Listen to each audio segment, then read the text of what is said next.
Ever think to yourself, there's just too much content out there, and I'm too damn busy doing my taxes and learning to play this ukulele to watch a TV sequel prequel to Godzilla vs. Kong Dawn of Justice? I wish some dweeb on the internet would watch the first episode and just tell me if I should too. Well, this might just be the series for you. Hello, my name's Tommy and I'm delighted to have you on board. Come join me, friendly human, as we dive into the first episode of Monarch and the Scary Monsters, but now they're episodic rather than feature length. And if you could leave a like, you'd be doing me a real solid. Let them fight.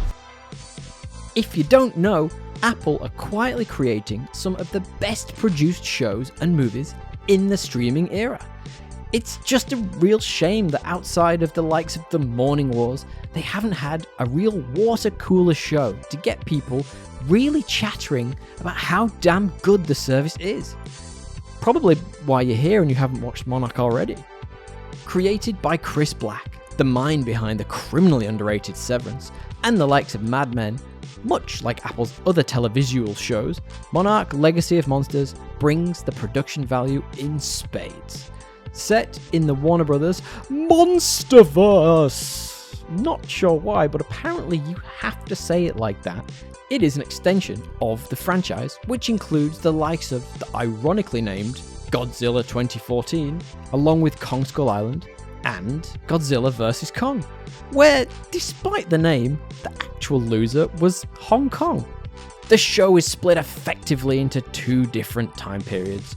The before 4 times, set in the 1950s, where the scariest part is quite possibly the fact that I have to preface that with 19, as we're technically closer to 2050 than we are the year 2000. And the other in the 2010s, in the aftermath of Godzilla's crushing defeat of the Mutos, in the most spectacular battle of 2014. That is if you don't include North Korea taking on the Seth Rogen movie, The Interview.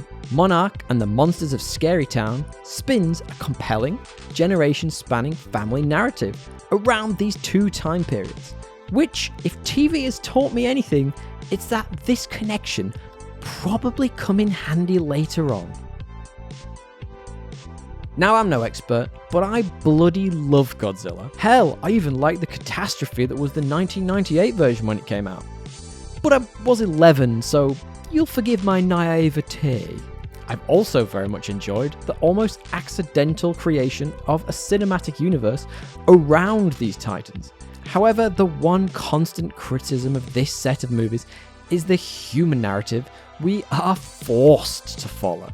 Not even Millie Bobby Brown could save the one she was in, but that could have easily been the questionable plot elements. Long live the king. The show takes a different perspective. Instead of the humans being written as an afterthought, with about as much depth as a philosophical debate between two cardboard cutouts, they are allowed to take centre stage and breathe. Also, ironically, unlike cardboard cutouts, the 2010s cast have complicated dynamics and real intrigue to the path they've been put on. The nature of the relationship between Anna Sawai's Kate and Ren Watabe's Kentaro is a source of curiosity and somewhat annoyance, as their pettiness is bleh, though it is very compelling. The 1950s plotline takes a slightly different approach, following, wait for it, a well-written, strong female character. Kyoko Kudo's Emick, Anders Holm's Bill, and Wyatt Russell's Lieutenant Lee Shaw are on a scientific mission of discovery to understand more about the nature of what we know, but they don't know, but we know are titans. To be honest, the scariest part about this time period is quite possibly Wyatt Russell's acting. The things I do for Monarch. But throughout the show, what could have been a tired trope of skipping between time frames is kept fresh by the juxtaposing personalities across each timeline. Good casting and seemingly well thought out characters makes Monarch Monsters Legacy stand out from the cinematic entries. In a world of titans and Godzillas, taking the approach of showcasing the ramifications of having monsters running around on a small scale could have been a risky move. But the idea to build part of the narrative around the PTSD people would clearly face having seen the destruction of entire cities by an uncaring force is an interesting take. It allows the producers to tell a smaller story, while also weaving in the grander elements for spectacle later on. Kate's journey, for example, from school teacher to survivor, is one I hope is explored more thoroughly through the series. But also, wouldn't it be super interesting if the whole cast weren't just super chill with the destruction of their entire lives? So I hope this comes into play between the characters later on as well. The world has already, of course, been fleshed out in the movies, though the first episode doesn't give an indication if they'll be keeping the weird Hollow Earth stuff from the films. But hell, this universe is mad enough, so I hope we do get to see them go on adventures in Mortal Kombat Annihilation style balls whizzing around the Earth like no one's business. And if my earlier comment didn't age me enough, that one definitely did. Also, by making the story less about the Titans, it offers the creators an opportunity to surpass some of the more plot-holy elements in the movies. So is it worth your time? Heck yeah! Even if it's probably just going to be some boring allegory about how humans are the real monsters. But should you, yes you, watch it?